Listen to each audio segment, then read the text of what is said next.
ഇനി അജയ് സൂചിപ്പിച്ചതുപോലെ സംഘർഷം അവിടെ തുടരുമ്പോൾ ഈ ജനങ്ങളെ മോചിപ്പിക്കാൻ എന്ന് പറയുന്ന ഈ യുദ്ധം അവിടെ ഏതാണ്ട് 2000-നടുത്ത് ആളുകളുടെ മരണത്തിലേക്ക് കാര്യങ്ങൾ എത്തിച്ചു എന്നാണ്. ഇതിനിടയിൽ ഇറാൻ അവിടെ ഇസ്രായേൽ അവിടെ ബെയ്റൂട്ടിലേക്കുള്ള ആക്രമണം ഇതൊക്കെ നടക്കുന്നുണ്ടല്ലോ. അതിൻ്റെ വിവരങ്ങൾ കൂടി പങ്കുവെക്കണം. മരണത്തിൻ്റെ സാഹചര്യം, മരണനിരക്ക് എത്രത്തോളം ഉയർന്നു എന്നുള്ളത്. ഇന്ന് ഒരു ഡ്രോൺ കാരിയർ തകർത്തിട്ടുണ്ട് ഇറാന്റെ ഭാഗത്ത് നിന്ന്. ഇറാന്റെ ഡ്രോൺ കാരിയർ അമേരിക്ക തകർത്തിട്ടുണ്ട്. ആ വിവരങ്ങൾ കൂടി പങ്കുവെക്കും.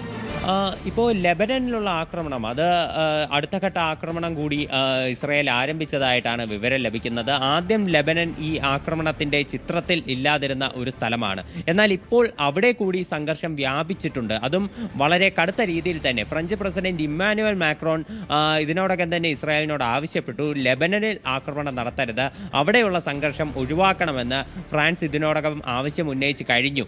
ഗൾഫ് രാജ്യങ്ങളുടെ സുരക്ഷയ്ക്കായി അമേരിക്കയും ഇസ്രായേലിനെയും പിന്തുണച്ചുകൊണ്ട് ഫ്രാൻസ് തങ്ങളുടെ യുദ്ധവിമാനങ്ങളും അതുപോലെ തന്നെ വ്യോമ പ്രതിരോധ സംവിധാനങ്ങളും ഗൾഫ് രാജ്യങ്ങളിലേക്ക് അയച്ചു കൊടുത്തിരുന്നു.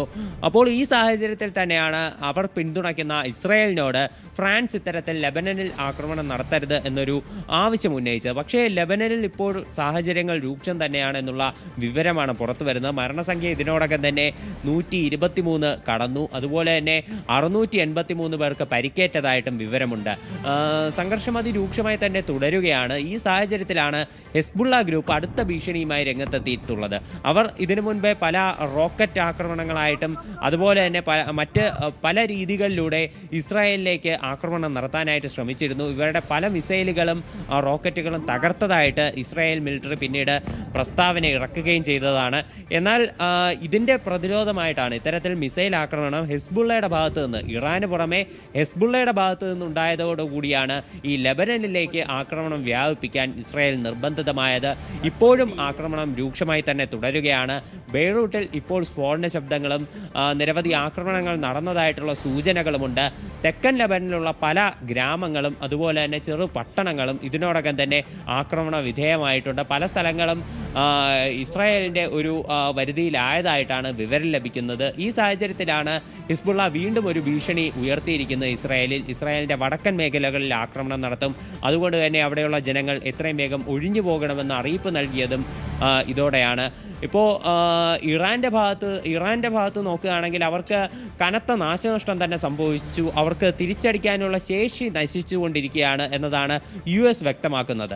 അതിൻ്റെ ചില സൂചനകളാണ് കഴിഞ്ഞ ദിവസം നമ്മൾ കണ്ടതും. അതായത് അവർ ഗൾഫ് രാജ്യങ്ങളിലേക്കുള്ള ആക്രമണത്തിൻ്റെ തോത് ഒന്ന് കുറച്ചിരുന്നു. ഇപ്പോൾ ദോഹയിലേക്ക് ഉൾപ്പെടെ ആക്രമണം നടന്നിട്ട് വളരെ സമയങ്ങൾ ആക്രമണം നടക്കാതെ എല്ലാം ശാന്തമായി പോയി. ഖത്തർ, കുവൈറ്റ് എല്ലായിടത്തും ഒരു ശാന്തത നിലനിന്നിരുന്നു. എന്നാൽ പിന്നീട് വളരെ സമയത്തെ ഒരു ഗ്യാപ്പിന് ശേഷം അവർ വീണ്ടും ഇറാൻ ആക്രമണം നടത്തുകയായിരുന്നു. ഇപ്പോൾ പല രാജ്യങ്ങളും മിസൈലുകൾ അടക്കം ഇൻ്റർസെപ്റ്റ് ചെയ്തതായിട്ട് വിവരം ലഭിക്കുന്നുണ്ട്. ദോഹയിലെ US എയർബേസ് ലക്ഷ്യമാക്കി വന്ന ഡ്രോൺ തകർത്തതായിട്ട് ഖത്തർ അവകാശപ്പെടുന്നു. അതുപോലെ തന്നെ അബുദാബി അവർ 2 ബാലിസ്റ്റിക് മിസൈലുകളും ഒരു ക്രൂയിസ് മിസൈലും തകർത്തതായിട്ടുള്ള പ്രസ്താവന പുറത്തിറക്കിയിട്ടുണ്ട്. അതുപോലെ പല സ്ഥലങ്ങളിലും ഇപ്പോൾ മേഖലയിലുള്ള മൊത്തത്തിലൊരു സംഘർഷ സാധ്യത ഗൾഫ് മേഖലയിൽ നിലനിൽക്കുന്നതായിട്ട് നമുക്ക് കാണാൻ സാധിക്കും. ബഹ്റൈൻ്റെ തലസ്ഥാനമായിട്ടുള്ള മനാമയിൽ 3 സ്ഥലങ്ങളിലാണ് ആക്രമണം നടന്നിട്ടുള്ളത്. 2 ഹോട്ടലുകളിലും അതുപോലെ തന്നെ ഒരു ഫ്ലാറ്റിലും ആക്രമണം നടന്നു. ചെറിയ നാശനഷ്ടങ്ങൾ ഉണ്ടായിട്ടുണ്ട്. എന്നാൽ ഇതിൽ ആളപായം ഇല്ല എന്നുള്ളത് തീർച്ചയായിട്ടും ഒരു ആശ്വാസജനകമായിട്ടുള്ള കാര്യമാണ്. അസർബൈജാനിൽ കഴിഞ്ഞ ദിവസം ഒരു ആക്രമണം ഇറാൻ്റെ ഭാഗത്തു നിന്ന് നടന്നിരുന്നു. ഇതോടുകൂടി അസർബൈജാനും കൂടി ഈ ചിത്രത്തിലേക്ക് കടന്നു വരുന്ന ഒരു സ്ഥിതി ഉണ്ടായിരുന്നു. ഇസ്രായേൽ ഉൾപ്പെടെ അസർബൈജാന് പിന്തുണ നൽകുന്ന ഒരു സാഹചര്യം ഉണ്ടായിരുന്നു. അസർബൈജാനിലേക്ക് നടന്ന ആക്രമണം അത് ദാരുണമാണ്, ഇതൊരിക്കലും ന്യായീകരിക്കാൻ കഴിയില്ല എന്ന് ഇസ്രായേൽ പ്രസ്താവന ഇറക്കിയിരുന്നു. അസർബൈജാൻ പറഞ്ഞത് ഇതിന് കൃത്യമായിട്ടുള്ള മറുപടി നൽകുമെന്നാണ്. എന്നാൽ ഇറാൻ്റെ ഭാഗത്തു നിന്ന് വരുന്ന ഒരു പ്രതികരണം എന്ന് പറയുന്നത് ഇറാൻ ഒരിക്കലും ഇത്തരമൊരു ആക്രമണം നടത്തിയിട്ടില്ല. തീർച്ചയായിട്ടും ഇത് അമേരിക്കൻ കേന്ദ്രങ്ങളെ ലക്ഷ്യമാക്കിയായിരുന്നു തങ്ങളുടെ ആക്രമണം. ശത്രുക്കളെ ലക്ഷ്യമാക്കിയാണ് ആക്രമണം, ഒരിക്കലും അസർബൈജാനെ ലക്ഷ്യമാക്കിയിരുന്നില്ല എന്നാണ് ഇറാൻ പറയുന്നത്. എന്തായാലും അസർബൈജാനിൽ കൂടി ഈ ആക്രമണം നിലവിൽ നടന്നിട്ടുണ്ട് എന്നത് ഒരു വാസ്തവമാണ്. ഇറാൻ്റെ സെക്യൂരിറ്റി കൗൺസിൽ നേതാവായിട്ടുള്ള അലി ലാരിജാനി പറയുന്നത് അമേരിക്ക കരയുദ്ധം നടത്താനായി തങ്ങൾ കാത്തിരിക്കുന്നു എന്നതാണ്. അതായത് കരയുദ്ധം നടന്നാൽ US-ന് തക്കതായിട്ടുള്ള ഒരു തിരിച്ചടി നൽകുമെന്നതാണ് ഇറാൻ്റെ ഒരു ആത്മവിശ്വാസം. എന്തായാലും നിലവിൽ തന്നെ ഒരുപാട് US കേന്ദ്രങ്ങൾക്ക്, US ബേസുകൾക്ക് നേരെ ആക്രമണം നടന്നിട്ടുണ്ട്. 4 US സൈനികർക്ക് ഇതിനോടകം തന്നെ ജീവൻ നഷ്ടമായതായിട്ടാണ് US ഔദ്യോഗികമായി തന്നെ സ്ഥിരീകരിക്കുന്നത്.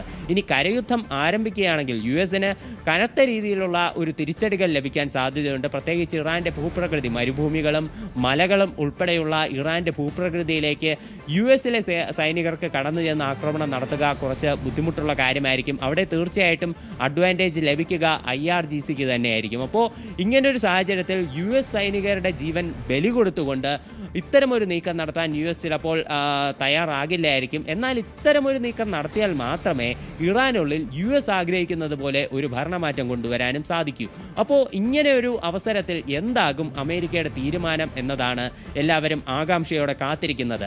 ചിലപ്പോൾ കഴിഞ്ഞ വർഷത്തേതുപോലെ കുറച്ചു ദിവസം യുദ്ധം നടത്തി പിന്നീട് സ്വയം വിജയിച്ചതായി പ്രഖ്യാപിച്ചുകൊണ്ട് യുദ്ധത്തിൽ നിന്ന് പിന്മാറാനുള്ള സാധ്യതയും പലരും കണക്കാക്കുന്നുണ്ട്. പക്ഷേ ഇറാൻ്റെ ഒരു പ്രസൻസ് ആണ് ഇവിടെ നിർണായകം. കഴിഞ്ഞ വർഷം അവർക്ക് ആയത്തുള്ള അലി ഖമനേയി എന്ന് പറയുന്ന നിർണായകമായിട്ടുള്ള ഒരു ശക്തി ഇറാൻ്റെ പിന്നിലുണ്ടായിരുന്നു.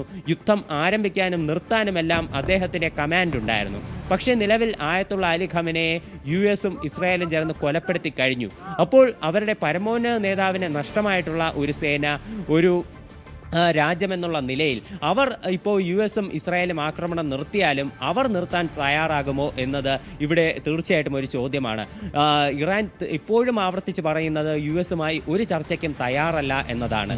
ഇങ്ങനെ ഇറാൻ തുടർച്ചയായി പ്രകോപനങ്ങൾ തുടർന്നാൽ അത് വലിയൊരു അപകടത്തിലേക്കായിരിക്കും ആഗോള വിപണിയെയും അതുപോലെ തന്നെ പശ്ചിമേഷ്യയും നയിക്കാൻ പോകുന്നത്. ഉറപ്പായിട്ടും അജയ് സുധ അഭിജുവാണ് വിവരങ്ങൾ നൽകിയത് വിശദമായി.